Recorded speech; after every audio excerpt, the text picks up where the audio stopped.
Chapter 38. From the earth of Buyu Forest, human face disease emerges.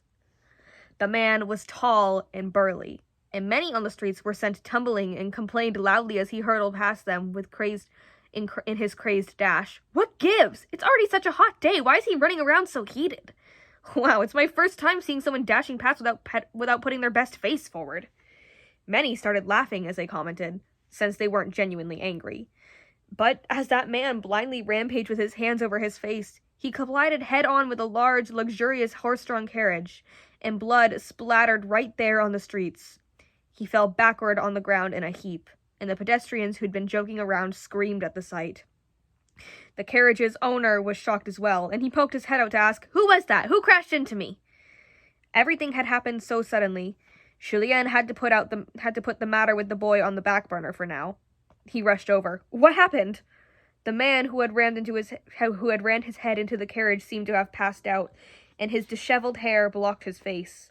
A small crowd formed around him and was watching carefully. Before Julien got close, the man suddenly leapt up in a fit and wailed. "I can't stand it anymore! Someone kill me quick! Someone kill me, please!" A few of the burly men passing by couldn't watch anymore and commented, "Which household let their lunatic loose? Take him away, jeez." They walked up to arrest the man, but when they approached and saw his face up close, they all screamed and backed away in a hurry. "What is that monster?" The madman chased after them, crying manically, "Beat me to death! Hurry!" The men were horrified. As Julien approached, and they recognized His Highness the Crown Prince, they rushed to hide behind him like he was a divine reprieve. Without so much as a blink, Julien gave a swift but controlled kick to knock that madman down, and he was sent tumbling into the mud, filthy as a dog. Some pointed at him. "Your Highness, this man, he has... No need for them to point it out. Julien saw it too. This man had two faces. More precisely, it was one face with another sprouting from it. That second face was about the size of his palm, squished on half of the madman's cheek. Although the man was young, the small face was that of a wrinkly old man, and ugly to the core. Julien was shocked to the core. His mind was filled with only one thought. What is this monster? We have illustration.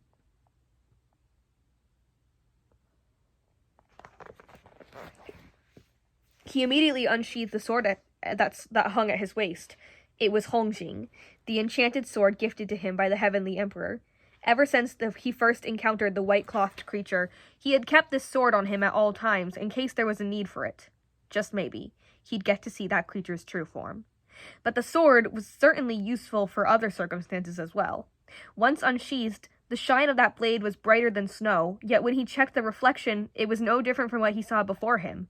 It still showed this man, and it still showed both terrifying faces. That meant this madman was no monster or demon. He was human. But was there really anyone in the world with such a horrifying appearance? If he was born this way, how was he unknown within the capital for so many years? Julien was still bewildered when someone in the crowd suddenly spoke with a trembling voice. How did this happen to him?" Julien immediately sheathed Hongjing and turned to the man. "You know him. Was he not like this before?" A number of people replied, "We know him. We work with him. Of course he wasn't like this. Before, his face... How could that happen to his face?" The onlooking crowd was growing bigger, almost to the point of blocking the whole main street. With a grave expression, Julien took a deep breath and shouted loudly and clearly, "Do not come any closer, everyone. There is nothing wrong, so break it up." The bandaged boy was helping him keep the crowd away, but Julien didn't notice. He was too busy calling for Fengshen and Muching in the communication array. Come quickly to the capital's Grand Avenue of Divine Might." After lowering his hand, he saw another person close by who looked exceedingly hesitant, hemming and hawing. Julien took a step toward him. "Do you have something you want to say?" With the Crown Prince's query, that man seemed to have found his courage. "Your Highness, there's something that I'm not sure I should tell you." Julien had no time to listen to him dawdle and bluntly cut him off. "Get to the point." "A few days ago, some bumps appeared on my chest. 3 big ones and 2 small ones. I didn't feel anything. They didn't itch or hurt. They actually feel pretty good when you pick at them. I didn't think much of them. But seeing this guy here, I'm feeling a little... got an itch or something." He laughed flatly and untied his robe, showing his chest. There's nothing wrong with me, is there? The moment he took off his robe, everyone fell silent.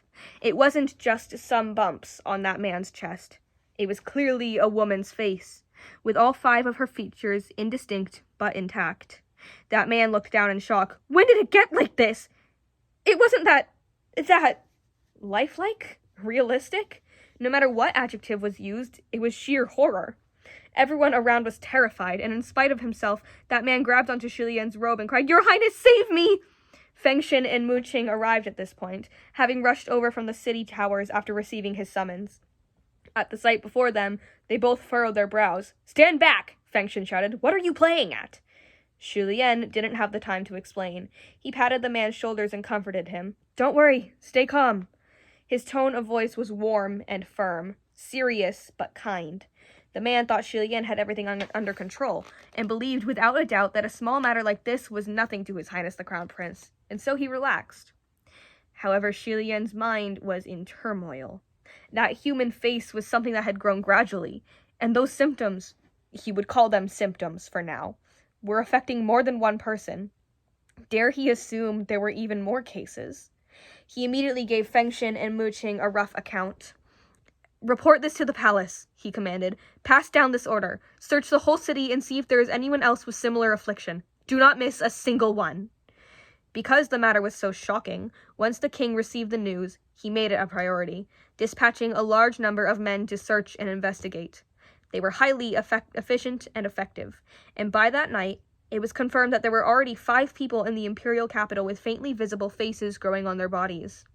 Of those 5, either they'd seen them but didn't pay them any mind, or the faces were growing in areas not easily detected. In addition, the faces didn't itch or hurt, so those affected didn't notice right away. Beyond that, there were over a dozen others who had shallow bumps growing on their bodies. No doubt the still immature faces. Women and youths made up the majority of this group of 20-some people, filled with clear unease as they were sent forth before Shi Lian. They greeted and comforted one another as they milled about. Initially, Shi Lian was speaking to someone on the side and to address some business, but when he noticed this close camaraderie, he felt something was amiss. Do you all know each other? He asked. The officials running about the hall had worked all night. They briefly glanced at their reports and replied, Your Highness, many of them live on the outskirts of the capital, fairly close together. Maybe they've crossed paths as neighbors. Many of the affected were from the same area? Mu Qing was shocked. The people growing those human faces all live close to one another? It's contagious. Shi Lian had already arrived at the same conclusion. He just didn't announce it aloud so bluntly. Immediately, he commanded, Isolate them. Disperse the non-affected and do not let anyone come close to this place. Find a place to quarantine everyone here. A strange, contagious disease. When those words leaked out, it was more effective than any order to disperse troops and strong-arm people away. Not only did the onlooking crowd scatter, more than half of the houses on the street emptied out. Shi Lian ordered of the officials and soldiers he had appointed to gear up for protection, and he brought those 20-some people to the outskirts of the capital, where some of them already lived. Near the residential area on the outskirts, there was a large forest called Buyo. The government officials had intended to build a quarantine camp there to temporarily settle the sick. While others were busy building camp, Shi Lian and his 2 attendants entered the woods. As they walked, a sense of foreboding weighed heavier and heavier on Shi Lian's mind. Fengshen and Mu Qing noticed as well, and it was Fengshen who spoke up first. Your Highness, isn't this where Lang Ying... Shi Lian clasped his hands behind him, frowning deeply. Yeah, it was here. Buyo Forest was the very place that Lang Ying had dug a grave barehanded for his son's corpse. Realizing this, the 3 exchanged looks of dismay. Although they couldn't put their fingers on it, a theory was forming in their minds, compelling them to start searching for the place where Lang Ying had buried the corpse that day. Yet it had been months since then, and with so many trees in the Buyo Forest, how could they possibly remember the exact tree the child was buried under? Right then, an indescribably foul stench wafted through the air. That disgusting stink was like that of a rotten corpse, but even more suffocating. One breath of it could knock a man out. Others smelled it too and started backing away, covering and fanning at their noses. What's over there? What's going on? It stinks worse than a 10-year-old pickle jar. Shi Lian rushed forward and followed that frightful smell. And sure enough, he came to a familiar-looking crooked tree. The earth under the tree was slightly raised, forming a benign-seeming mound.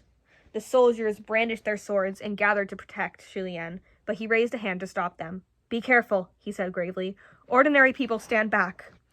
The not ordinary Fengshin retrieved a shovel and approached. After a few shovels, the muddy mound became a ditch. The foul stench grew thicker, and Fengshin dug more cautiously. After another few shovels, a small black thing was dug out, and it seemed to be squirming. Fengshin slowed his movement, and the soldiers reacted as if they were facing a great enemy. Suddenly, the earth lurched up. A hugely swollen, bloated body broke out of the soil, exposing itself before the torch-holding crowd. That rotten, foul stench surged into the air, and a great number threw up on the spot. Shilian's pupils shrank. That thing couldn't be described as human anymore. Anything else in the world was more human than it. No one would be able to tell this gigantic corpse was once a tiny, emaciated child. The urge to vomit rolled up to his throat, and Shilian looked away. Fengshin and Muqing were dumbfounded too, and they called out in shock, "What is that thing? Is that a curse or just a rotten corpse?" No matter what that thing was, Shilian knew what they needed to do. "Stand back! The further the better! I'm going to burn it!" He raised his hand, and a stream of flames leapt forth. As the fire blazed and filled the air with thick smoke, the sharp sound of a battle horn sounded from the distant imperial capital, loud and shrill, calling all to attention. The three looked up at the same time. That was a signal for an enemy attack. Fengshin cussed. "Fuck! Of all times they had to come now?" Muqing's face was dark, and his expression was unreadable under the firelight. "Maybe this is intentional." Shilian made the call. "Muqing, you stay here and take care of this. Fengshin, you come with me. We'll repel them first. Remember, do not let them notice any weaknesses." It was nighttime. The two of them rushed out of the city in a hurry, and they fought the battle in hurry. Although the fight came suddenly, they still won. But even though they won, none of the Shinla soldiers felt the joy of victory, Shilian himself included. The strange disease that had appeared so suddenly came to be called human face disease by the people. Word of it spread through the imperial capital fast as lightning, causing uproar and great unease. The king considered suppressing the news, but the first victim had rampaged in the streets before countless witnesses. So from the very start, this wasn't something that could be kept under wraps. Besides, the human face disease was spreading rapidly. In a matter of 6 days, over 50 more people found that similar lesions had begun to appear on their bodies. At the same time, the Yong'an sieges were growing more frequent. Attacked from both sides, Shilian could barely find the time to go to Yong'an and create rain. All the spiritual power and energy he allotted for the task was instead spent at the quarantine camp in the capital outskirts. Within Chilibuyo Forest sprawled a large number of simple tents and huts. Shilian crossed over a ground packed with patients. This quarantine had started with 20-some people, but soon ballooned into hundreds, and the number was growing. Every day, if he had the time, Shilian would come and use his powers to relieve the horrifying symptoms of those afflicted. However, he still couldn't cure the root cause, and what the people truly hoped for was him to heal them completely. As Shilian walked through the camp, a young man lying on the ground suddenly reached out and tugged at the hem of his robes. "Your Highness, I won't die, will I?" Shilian was about to respond, but he noticed this young man looked familiar. Upon a closer look, wasn't he the passerby who gave him an umbrella on that fateful rainy day when he learned that Shinla was short on water? In recalling that day, the rain, the umbrella, warmth filled Shilian's heart. He knelt down and gently patted the back of that man's hand. "I will do my best," he told him earnestly. It was as if the man had received the hope to live, and his eyes twinkled with joy. He repeated, "Good, good," as he lay down once more. From the fervent eyes of the sick all around him, Shilian could tell that they genuinely believed he would save them, and so every time he met those eyes, guilt sprouted deep in his heart, and he grew ever more desperate for a cure. After making a round of the quarantine camp, Shilian found a place to sit. Muqing started a campfire, while Shilian himself was lost in thought.